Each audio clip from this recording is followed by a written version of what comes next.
Today, a helmet is so much more than a protective device. It's a canvas for a beautiful piece of art. Yesterday, I spoke with the designer who works with 3 F1 drivers, Miles Murphy from MDM.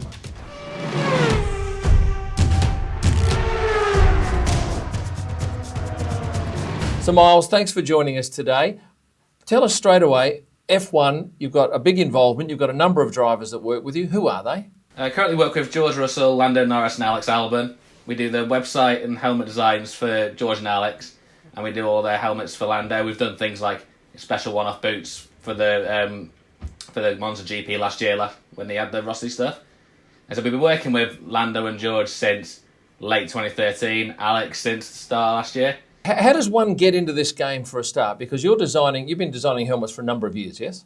Honestly, I started it originally because I was karting myself. I thought, I want a painted lid like all the F1 drivers. I just started drawing things out, scanning them in, colouring them in.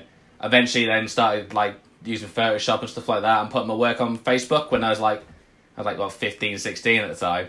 And then a few drivers said, I like your stuff, can you try and do one for me? And it kind of snowballed from there. I imagine that a lot of people like me, they have no idea how you actually go about painting a helmet. Is it paint or is it vinyl? Most of the drivers' helmets are painted. Some of them are vinyl on if there's a time constraint. There's been a few times, on some special effects, there's some vinyl that people use on it just for one-off. Because most of the time it's a special one-off helmet, it's only going to be for one time. And a lot of the times in F1, because time constraints are always so fine, you sometimes have the paint have 3 or 4 days to do a helmet. We did one, for example, Lando's got a special one for Budapest this weekend. JMD, we sent in the design, he had 1.5 days to paint it. No, I understand that Lando, and he's told me this, that he has a fair input into the design of his helmets. Oh yeah, he's probably the most full-on that we deal with that genuinely. He's always the one that has the most concepts, the most works. We try all sorts of things with him.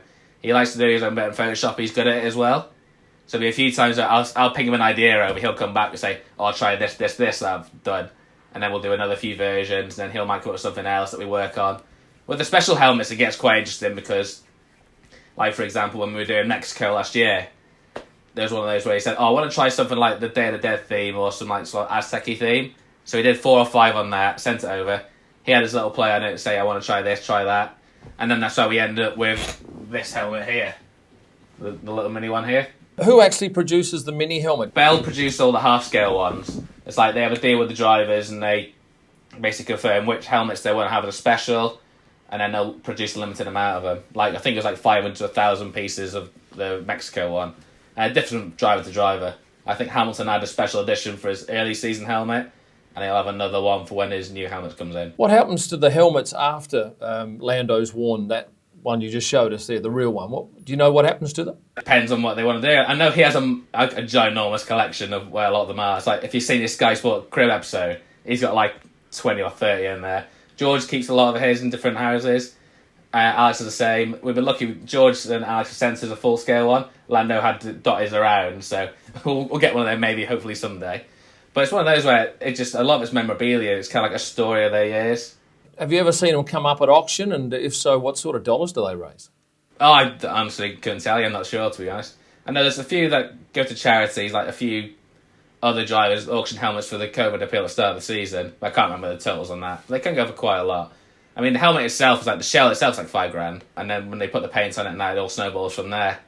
And each driver gets in between 10 to 15 helmet shells a season, depending on the deals they've got, really. So when you do a one-off, and I remember the one that you did last year in Austin, because I photographed that on the very cold Thursday. Do you remember that Austin helmet? Yeah, with the sheriff on the back. I think that was honestly my favourite one from last year. And so when we did the rust effect, it looked okay. Then when JMD painted it, he made it look even better. He managed to get a 3D effect on the rust. I think probably my favourite, even if it didn't stand out the most on track, just because obviously it's brown and yellow. So they're painted in England? No, it's a few of them are painted in England, some Germany, some Belgium, France. A lot of them are based elsewhere. JMD does 4 or 5 drivers in the grid. He's based in Germany.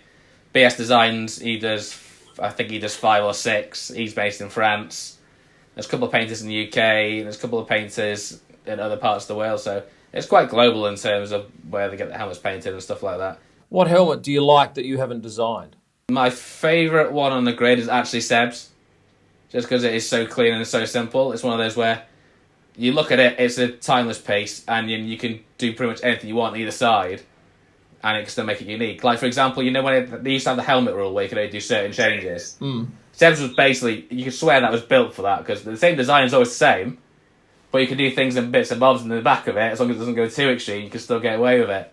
That's what we tried to do with Lando's last year, when we changed like bits inside the blue, or we do like a cartoon or something on it. We did get away with Silverstone and swapping the yellow and blue, and we just about got away with that.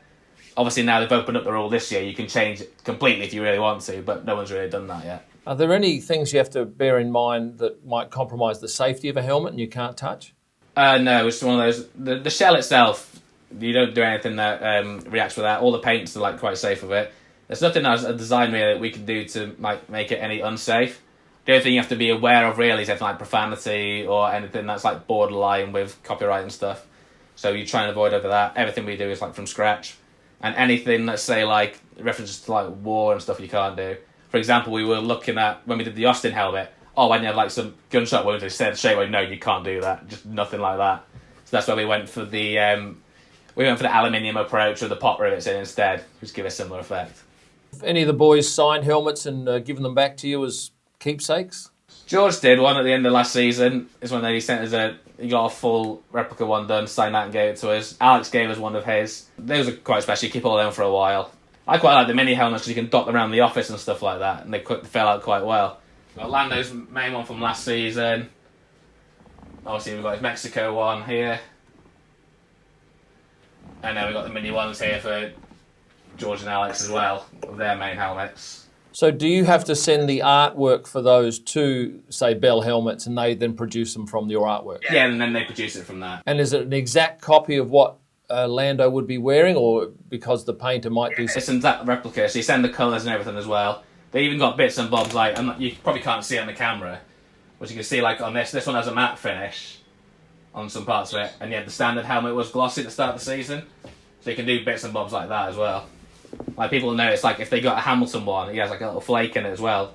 And to be fair, Bell did a really good job of replicating that through the whole lot. I've actually got a Hamilton helmet from a contest we did the other year, and we designed this helmet. We came second, and he sent us one of those so you can see. I've got one of them signed. Normally it's in here, but I don't know where it is at the moment. I know they'll be worth a fortune in a couple of seasons if he leaves, won't they? Well, they look beautiful, and as a photographer, when we're photographing these helmets, and as you know, that's what you see in the car. You see the driver's helmet. Although occasionally, when we're lucky, and there's a couple of tracks where we shoot at night, where you get some ability to see inside the driver's helmet, and you see his eyes. But apart from that, when that visor's down, it's just all the sponsors' logos, and yeah, it's got to be impactful because that's all we get to shoot.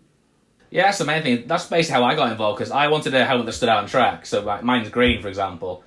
And then we've always had it, luckily, with all the drives we've done, they've all got fluorescent colour of some sort. Obviously, Lando's yellow, George's red, Alex has got an orangey yellow. And they all just stand out from there. So that's always been the best thing, so you can spot them on track. Is it a competitive industry? How many people would be doing this in the world? There's quite a few. Like in F1, for example, there's a French guy, Adrian Pavat, who does quite a lot of the French drivers. He does Grosjean, Gasly, Charles Leclerc, and Kevin Magnussen. He's a very, very good guy. At the end of the day, it's kind of like, we'd say competitive, yes, because you want to have as many as you can. But it's one of those, when you get to F1, I think a lot of it is time.